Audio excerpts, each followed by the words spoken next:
like you can just write down with yourself so that we can discuss it later on in the last session.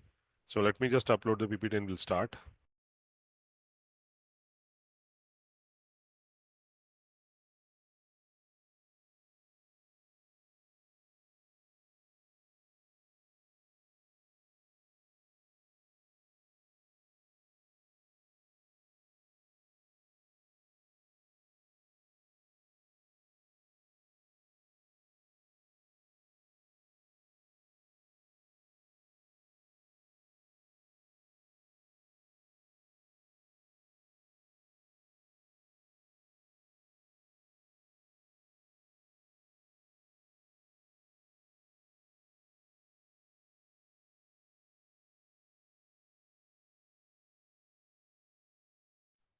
So students, we are going to start with research project 1 and 2.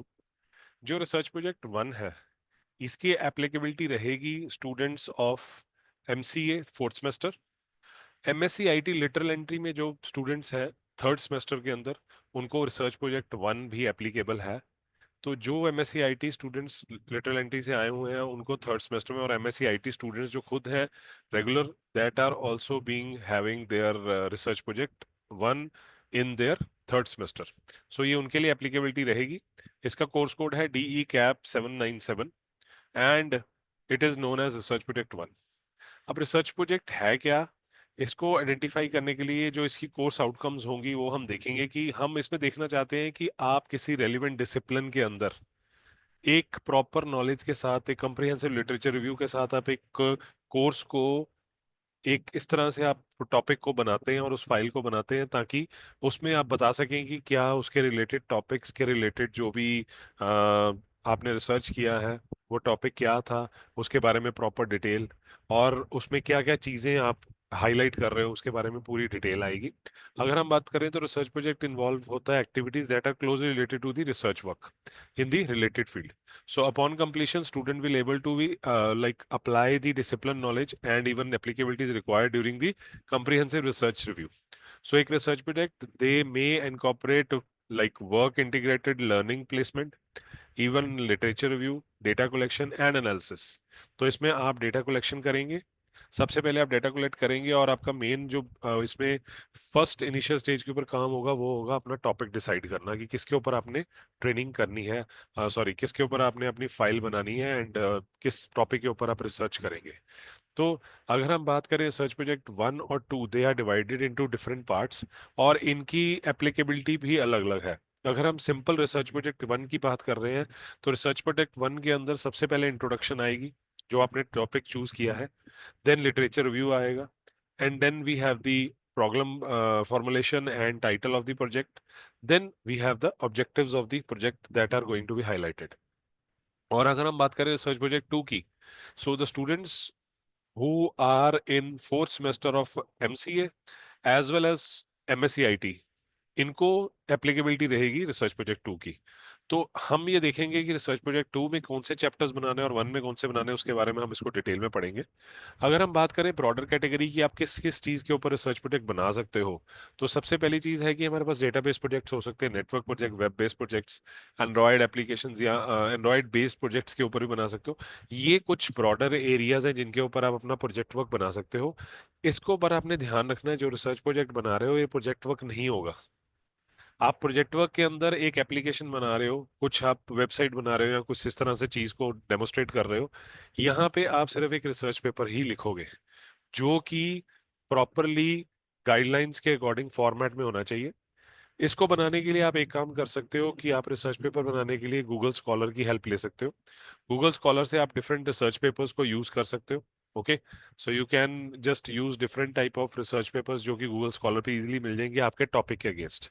अगर मैं मोटी सी बात करूं तो अगर आपको लेना है कोई भी ऐसा टॉपिक जो कि अभी करंटली चल रहा है, जैसे एआई एंड मशीन लर्निंग है, तो आप वहां से एआई और मशीन लर्निंग के रिलेटेड टॉपिक्स चेक कर सकते हो कि कौन से टॉपिक्स अवेलेबल हैं, और उसके रिलेटेड आप देख सकते हो कि वहां पे लिटरेचर रिव्यू में कौन से पेपर्स हैं। मैं इसके बारे में भी आपको डिटेल में इंफॉर्मेशन दूंगा।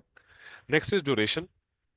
So the detail regarding various activities to be completed by the student is mentioned in the section 4 1.4. The student are required to finalize the topic, objective, and then methodology जो कि वो use करेंगे यहाँ पे, and start working on the project. So therefore the work plan must be designed keeping in view the timelines for the completion of the project work. जो भी आप अपना रिसर्च प्रोजेक्ट बना रहे हैं उसके लिए प्रॉपरली आपने देखना है कि आपकी टाइमलाइंस प्रॉपर हो और अपना पूरा आप टाइम के ऊपर खत्म करेंगे. 15th of May is the last date to submit the project work. इसमें कोई टॉपिक सबमिशन का कोई अलग से इंटरफेस नहीं है students. So do understand this thing.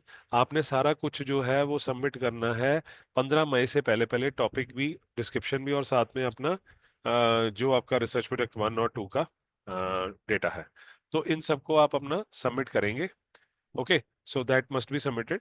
So next is selection and finalising of the topic. Selection आप करेंगे अपने सब्जेक्ट एरिया या इंटरेस्ट एरिया से, जो भी आपका इंटरेस्ट एरिया है, and you are going to finalise your topic on that. Now carefully आप ये ध्यान रखेंगे कि जो आपका टॉपिक है वो एक प्रॉपर रेलिवेंट टॉपिक होना चाहिए, एरिया ऑफ स्पेशलाइजेशन के अंडर होना चाहिए, या टॉपिक ऑफ द प्रोजेक्ट और टाइमलाइन मेथोलॉजी प्रॉपरली एक्सप्लेन होनी चाहिए. So, next is finalizing the research topic. The students can start working on the research project. जैसे ही आपका टॉपिक सिलेक्ट होता है, आप काम करना भी शुरू कर सकते हैं अपने टॉपिक के ऊपर. तो उससे ये होगा कि आप इजीली अपना जो टॉपिक है उसको प्रॉपरली डिस्क्राइब कर सकते हैं अपनी फाइल के अंदर, ताकि जो भी उसके रिलेटेड इंफॉर्मेशन हो वो प्रॉपरली आप मेंशन कर सको. Okay, so that must be there. Next is the submission of project report. Once the student have completed their project work, they are need to submit the final project report to be eligible for the end term evaluation. So 15 मई से पहले पहले जो अपनी project report देगा वो ही आगे viva के अंदर जाएगा और उसको वाइवा में आगे अपीयर होने का चांस दिया जाएगा. सो ये मस्ट सी दैट जो भी रिपोर्ट होगी हैंड रिटन नहीं होगी, वो वर्ड के ऊपर टाइप्ड होगी. Then after that you are going to prepare the PDF for that. आप उसी रिपोर्ट का पीडीएफ बनाओगे और उस पीडीएफ को सबमिट करोगे through the e correct interface. So each student must ensure that he और she sign the signature. So आपके पास एक एनेक्स्चर है, you have to sign up that annexure, that is student declaration की मैं ये प्रोजेक्ट के बारे में सारी इन्फॉर्मेशन जो सही दे रहा हूँ. इसके बारे में मैं आपको आगे बताऊंगा. एंड टर्म इवेल्युएशन के बारे में अगर हम बात करें तो जो स्टूडेंट रिसर्च प्रोजेक्ट 1 को प्रॉपरली सबमिट करता है वो ही एंड टर्म वाइवा के लिए आगे एलिजिबल होगा, and he is going to be valuated by the examination department, और वो आपको कम्युनिकेट हो जाएंगी जब भी इसके वाइवा होंगे आपके पास. सो इंपॉर्टेंट पॉइंट्स जो है इसमें सबसे जरूरी जो है कि स्टूडेंट का जो वर्क है वो ओरिजिनल वर्क होना चाहिए, कहीं से कॉपी नहीं होना चाहिए या कहीं से डायरेक्टली उसको पेस्ट ना किया हो. आपने ये ध्यान रखना है कि उसमें प्लैगरिज्म बिल्कुल भी ना हो. 20% से लेस प्लैगरिज्म होना चाहिए. अगर आप किसी भी टॉपिक कहीं से आप उठा रहे हो, कोई आपने डिटेल ली है या कोई लिटरेचर लिया है, तो उसको प्रॉपरली साइट करो, प्रॉपरली मेंशन करो कि मैंने यहाँ से लिया, उसको रेफरेंसेस में डालो, तो वो एक्सेप्टेबल होगा. Otherwise everything which is not your work and you have copied it some from like from somewhere, that will be taken as the as per the dealt from we can say university policy.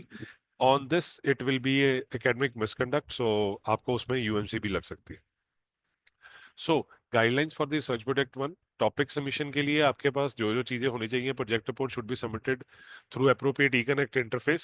The title page should be like information mentioned in the Nexture 3, sorry, Nexture 2. Then report should be categorized on the chapters as per the section we are going to discuss that. आगे इसमें sequence of introductory page होने चाहिए, जैसे cover page हो गया, declaration by the student, then acknowledgements, list of the tables, figures, schemes, symbols, abbreviations, and then formatting of the report. So ये सारी चीजें properly mention होनी चाहिए. Then chapter outline for like report preparation. So the report should be divided into minimum of 4 chapters. So the number of chapters can increase up to 7 on like depending upon the requirement nature of the work done by the student. So chapter 1 में आपका क्या रहेगा, introduction रहेगा. You should include the aim, importance, applicability, scope, relevance etcetera of the proposed work. आप अपना सारा इसमें detail बताओगे कि प्रपोज वर्क में आप क्या क्या एक्सप्लेन करोगे, आपका टॉपिक क्या है, उसको प्रॉपरली आपने एक्सप्लेन करना है, उसकी बैकग्राउंड क्या है, कंटेक्स्ट क्या है. प्रॉपरली आप प्रॉब्लम्स जो स्टेटमेंट्स हैं उनको भी आइडेंटिफाई करोगे और उसको प्रॉपरली मेंशन करोगे अपने फर्स्ट चैप्टर के अंदर. सो who has an interest in the topic, okay, then how much is already known about the problem, आपको क्या पता है, what is the missing from current knowledge, क्या उसमें missing है जो आप आगे उसमें explore करना चाहते हो, and what new site insights would you like your research is going to be contributed. So why is research worth going? That is also going to be there. Then is chapter 2. It should be entitled in review of literature. So the chapter should discuss the extensive literature related to the project. This should contain the authoritative as well as the latest reference in the field of proposed work. So the gap is existing, like in existing work, should be clearly defined in the chapter with which has led to need of the proposed work. तो आप अपना properly research gap जो है इसमें define करोगे कि क्या problem थी जिसके करके आपने ये topic लिया और आप इसमें अपना आगे research gap आपने find किया कि इस research की जरूरत है मैं इसको implement कर रहा हूँ या कर रही हूँ. उसके बाद में what are the main theories methods debate controversies वो आप बताएंगे. क्रिटिकल्स उसके अंदर जो होगा कि what are the strength and weakness of the different approaches. Then show how your research fits it, how will you build and synthesize the work for others. Then in the last chapter, in the third chapter, you are going to discuss about the problem formulation and research title. So the problem formulation gives the summarized indication of what the researcher are identified and shortlist after comprehensive literature review. So based on the problem statement, the research title for which the project report has been written need to be framed. वो properly frame होनी चाहिए. तो इसमें बताना है आपने कि आपका problem formulation क्या है, then research title क्या है, ये सारी चीजों को आप इसमें explain करोगे. Next is for the aims and objective, the research purpose, that is for the goal and aim you are going to properly mention. Give a broad indication of what the researchers wish to achieve the research. Hypothesis अगर आपने कोई लिए हैं, it can be the aim of study. Then the objective related to the parameters or tools used to be achieve the aim of generally categorizing as primary and secondary objectives ये आप mention करोगे. And extra 1, 2, 3 should be submitted along with the project report. Then guidelines for writing the reference, they are also being mentioned like here. And after that you are going to just mention the whole table of content जो आप सारा बताएंगे. Chapter 1 क्या है, Chapter 2, 3, 4. Like this, the evaluation is same as the other evaluation criterias. इसमें topic and project report जो रहेगा 30% marks से रहेगा. That means 30 marks जो होंगे, that will be the maximum marks for report writing. And in between that you have to score 12 marks if for the passing marks. So 40% रहेगा. ऐसे and term viva 70%. That means 70 marks are the maximum marks. 28 उसमें से minimum चाहिए 40%. In total, both 40% must be there so that you can add in that also. So on the basis of the topic and project report, 30 marks. इसमें submission of the project report as per prescribed format 10 marks. Innovation and applicability of the project work 10 marks. Quality of the project work 10 marks. On the basis of end term viva 70 marks. The communication of to the student 10 marks की होगी. Student is well aware of the latest trend of development in the area of project work, 10 marks. The student is confident and able to answer the queries questions raised with proper justification, 20 marks. Methodology, evaluation and implementation assessment, 20 marks. The student is open to the observation and pertinent suggestions formulated during the viva, ये 10 marks की रहेगी. तो in total जो है हमारा 100 marks का रहेगा, but viva based आपको properly answer करना पड़ेगा. इस प्रोजेक्ट के अंदर प्लैगरिज्म की जो लिमिट है दैट इज 20% से लेस होनी चाहिए. 20% से अब प्लैगरिज्म नहीं माना जाएगा.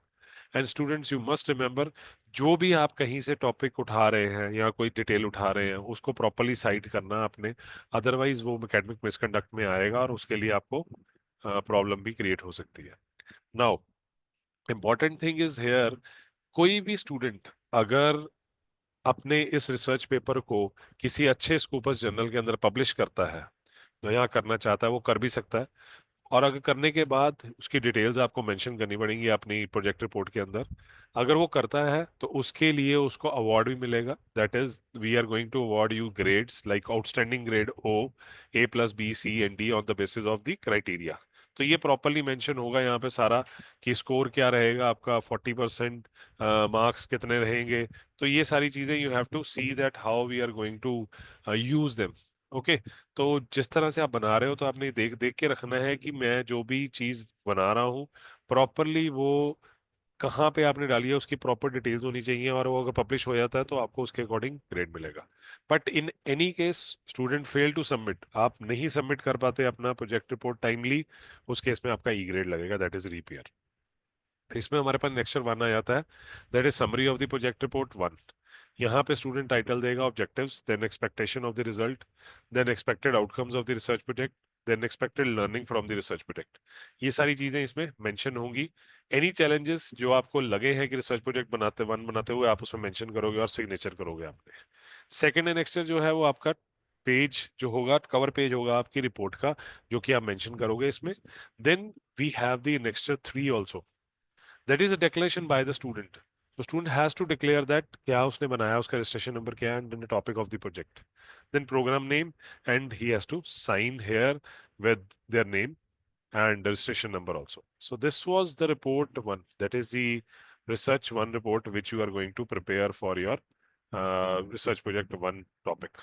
So इसके अंदर आपने ध्यान रखना है कि जो भी आप अपना टॉपिक लेंगे वो प्रॉपरली आप मेंशन करोगे कि उसमें टॉपिक में क्या है, किस तरह से उसको यूज किया जाएगा। Okay, otherwise it will not be a proper, like it will not be in a proper format, तो वो प्रॉब्लम आगे क्रिएट उसमें हो सकती है। Okay, so you must see that also. Now I'll just show you the guidelines for the research project 2. So let me just upload the guidelines as well.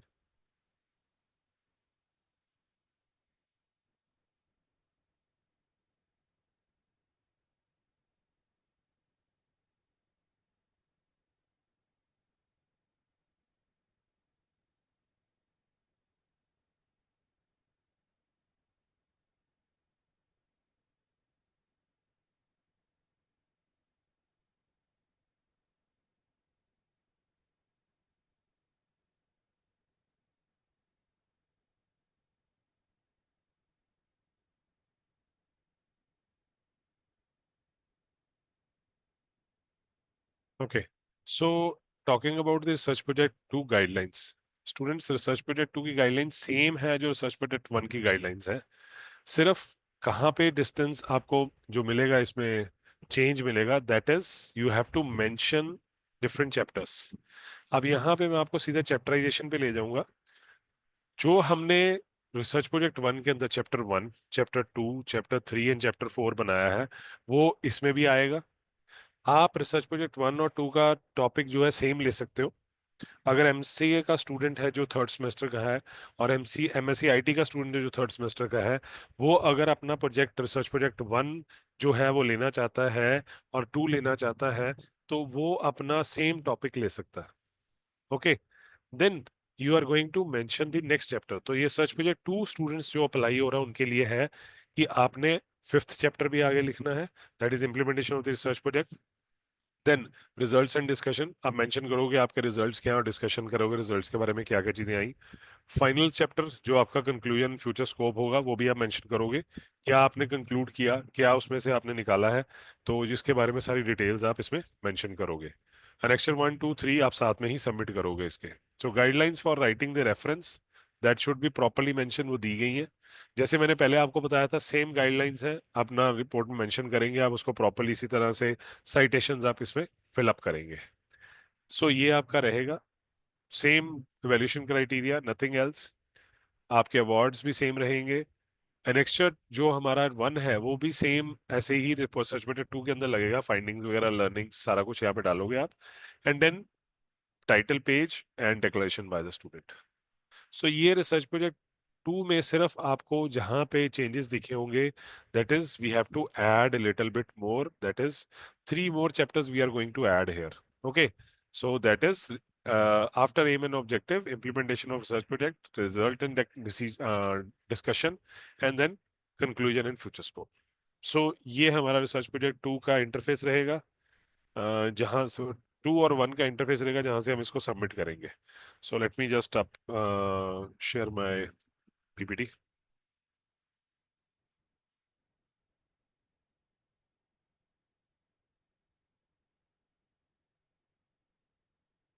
Okay, so if you will see here research project 1 and 2, आपने सबसे पहले अपना ums.lpu.online sorry lpu.in/econnect आपने खोलना है। आप जैसे ही खोलेंगे यहाँ पे अपने क्रेडेंशियल्स एंटर करेंगे। एंटर करने के बाद आपने अपने डैशबोर्ड के ऊपर एग्जाम कनेक्ट मेन्यू में जाना है। एग्जाम कनेक्ट मेन्यू में जाने के बाद आप सिलेक्ट करेंगे रिसर्च प्रोजेक्ट सबमिशन।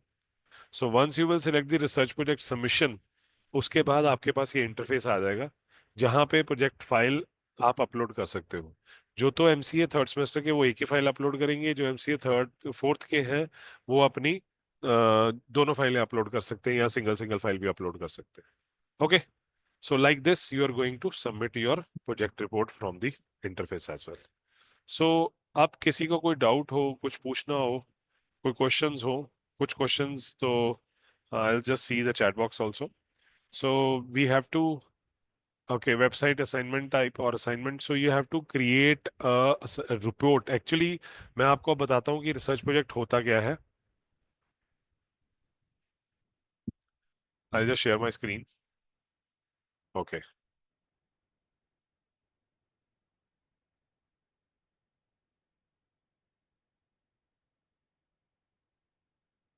अगर आप गूगल स्कॉलर पे जाएंगे, student is my screen visible?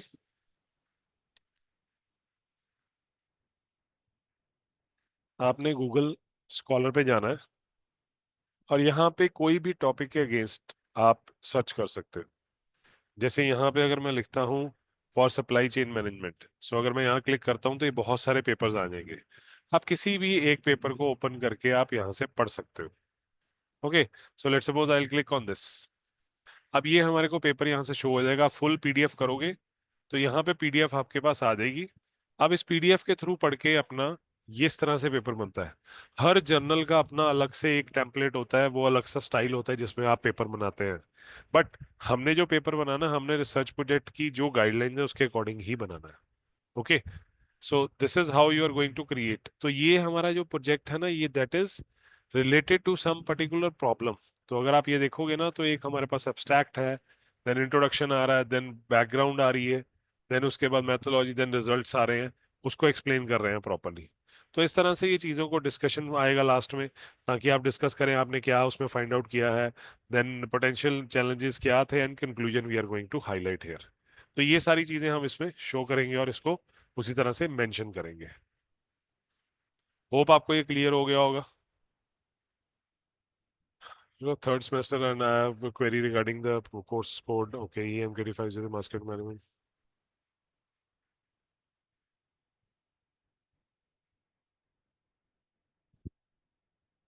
No, it will be considered at your own subject. Marketing management एक अपना आपका ही सब्जेक्ट रहेगा, इसमें कोई कोर्स प्रोजेक्ट वर्क नहीं है।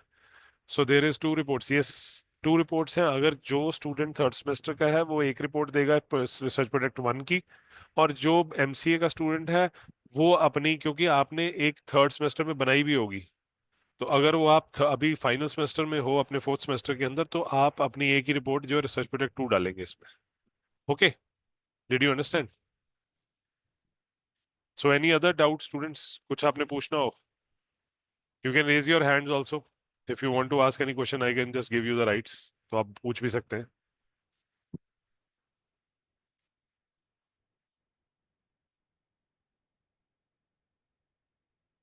यस, किसी का कोई question?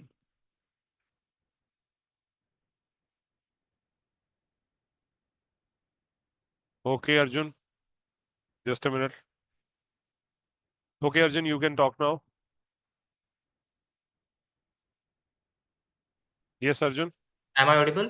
Yes, you are audible. Good evening, sir. Good evening. Sir my question ये कि मतलब जो रिसर्च प्रोजेक्ट 2 होगा कि वो भी सेम मतलब वो भी 1 की तरह ही होगा, एक डिफरेंट टॉपिक के साथ? आप इसमें अपना टॉपिक एक ही रख सकते हो। आपके थर्ड सेमेस्टर में आपने बनाया था कुछ रिसर्च नहीं, प्रोजेक्ट? थर्ड सेमेस्टर में नहीं बनाया था। Okay, so if you have made it in fourth semester, so both files आपकी बनेंगी, दोनों बनेंगी इसमें।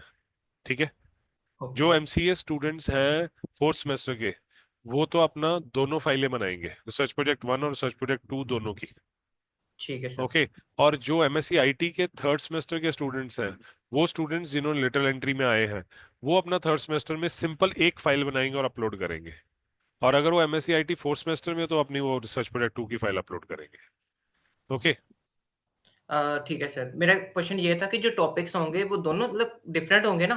सेम हो सकता है, क्योंकि उसमें आप देखो ना कि आपके चैप्टर्स जो है, फोर चैप्टर्स आपने रिसर्च प्रोजेक्ट वन में लिखने हैं, ठीक बाकी है, थ्री चैप्टर्स जो आप उसमें लिखने हैं, पर पहले वाले चार भी उसमें ऐड करोगे, ठीक तो है। फिर वो सेम ही होगा टॉपिक, उसी के ऊपर आप बनाओगे सारी फाइल। मैं आपकी बात समझ गया। जैसे फॉर एग्जांपल एक पर्टिकुलर टॉपिक है, उसके जो पहले 4 चैप्टर है वो मैंने एक रिपोर्ट पे लिख दिए हाँ, और रेस्ट 4 है वो अगली रिपोर्ट पे। रेस्ट 3 जो है वो अगली रिपोर्ट पे, बट उसमें 4 पहले वाले भी इंक्लूड करोगे साथ में, ओके, सेम ही ओके, चाहे वो। ठीक है, ओके। समझ गया मैं। हाँ, ठीक है, तो ये बनानी है रिपोर्ट मतलब एज़ अ बिल्कुल। इन पीडीएफ फॉर्म। यस, इन पीडीएफ फॉर्म। सर इसका कोई सिंटैक्स होगा प्रॉपर कि वो मतलब गाइडलाइंस मैंने आपको दे दी है। जो स्कॉलर पे आप, आपने दिखाया जैसे अभी? हाँ, मैंने आपको गाइडलाइंस दिया ना अभी। नहीं, ये जी, जो जी। आप, ये मैं बता रहा था कि इस तरह से पेपर छपता है किसी भी जर्नल के अंदर। तो ठीक हर है, जर्नल का ना अपना एक फॉर्मेट होता है। तो ये एक फॉर्मेट था किसी जर्नल का, जैसे ये एक जर्नल था, तो मैंने उसमें से लिया था, तो पेपर तो उन्होंने अपने फॉर्मेट में पेपर को प्रिंट किया हुआ है। ठीक है, इसी तरह से बाकी जो हैं आगे जर्नल्स हैं, जैसे एससीएम हो गया, या इसी तरह से और भी जर्नल है, नेचर जर्नल है, तो ये सभी जर्नल्स के ऊपर जो है दैट इज उनका अपना डिफरेंट एक फॉर्मेट है। तो हमने, अगर आपने किसी ने भी किसी जर्नल में पेपर अपना पब्लिश करवाना, अगर आपको लगता है कि वो पब्लिश हो सकता है, तो go for your publication. Okay. Okay. Otherwise आप अपनी जो रिपोर्ट है वो गाइडलाइंस के अकॉर्डिंग ही बनाओगे। और मैं एक चीज और बता देता हूँ आपको, मैं गाइडलाइंस के लिए भी आपको एक बारी शो कर देता हूँ स्टूडेंट्स, कि आपको गाइडलाइंस कहाँ से मिल सकती हैं। Just a minute. Got it sir. Okay, so let me just show you the guidelines.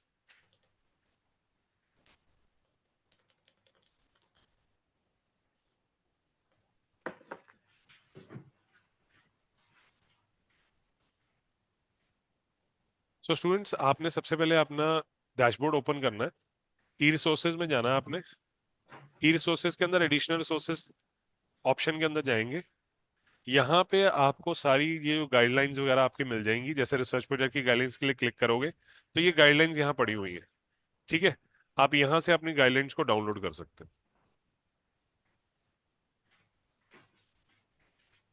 Clear हुआ सभी को?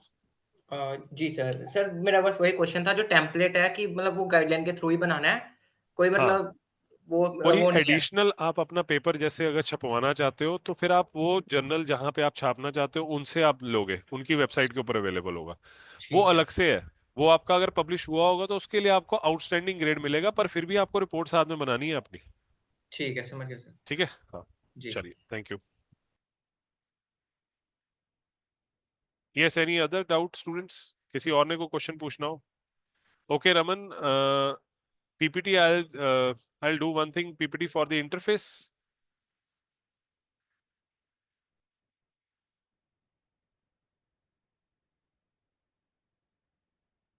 ओके, नो वरीज, मैं आपको जो इंटरफेस की पीपीटी है वो भी शेयर कर देता हूँ साथ में। स्टूडेंट्स, आप देख सकते हो। Just a minute.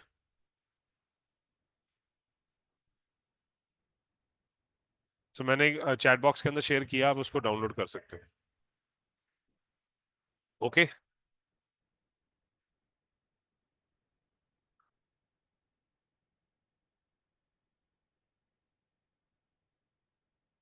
यस, सो आपको पीपीटी मिल गई है students.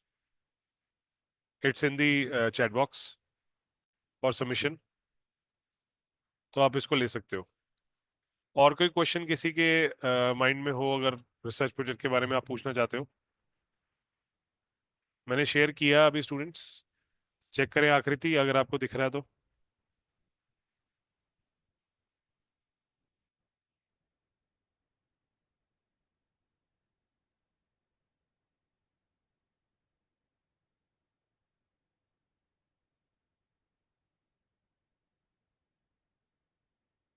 Okay, just a minute, let me just check.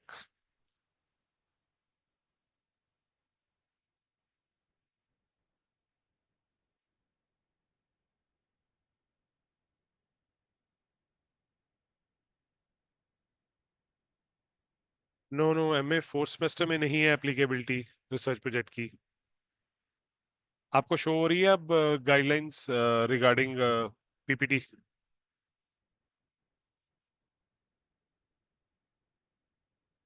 Okay, just a minute, let me just check.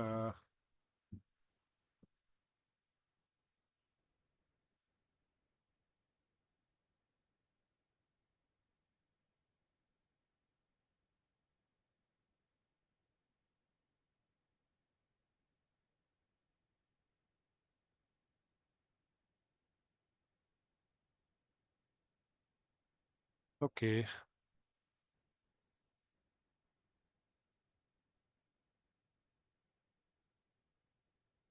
अब आपको शो हो रही है? मैंने आपको चैट बॉक्स में भेज दिया है वैसे। Okay fine.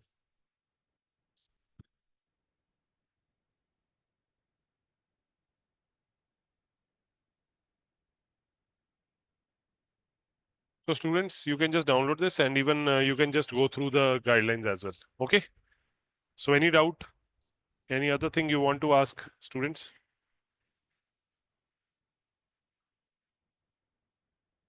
Shall we wind up the session? हम सेशन को वाइंड अप करें? कोई किसी का क्वेश्चन हो?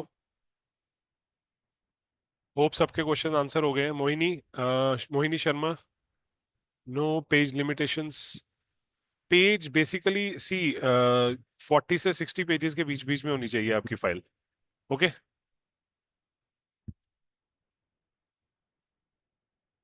Okay then, thank you everybody.